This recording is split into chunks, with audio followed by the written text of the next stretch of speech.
অনেক কাস্টমারই আছে যারা কোনো রকম কালার কেক পছন্দ করেন না।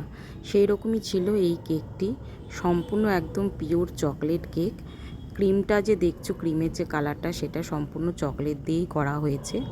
কেকটা দেখো কিভাবে ডেকোরেশন করে নিলাম। প্রথমে কেকের বেসের উপরে নর্মাল জল দিয়ে স্প্রে করে নিয়ে চকলেট গানাশ দিয়ে দিলাম, তারপরে চকলেট ক্রিম, তার উপরে আবার চকলেট গানাশ, তার উপরে বেশি করে চকলেট চকোচিপ দিয়ে কেকটা সুন্দর করে ক্রাম কোট করে ফ্রিজে 1 ঘন্টার জন্য সেট করে নিয়েছি।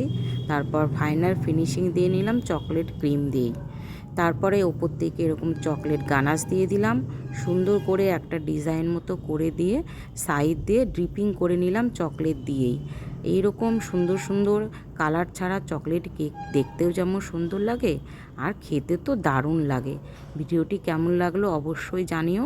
আর তোমাদের যদি এরকম সুন্দর সুন্দর কেক নিতে ইচ্ছে করে, হোয়াটসঅ্যাপের মাধ্যমে যোগাযোগ করে অর্ডার করতে পারো।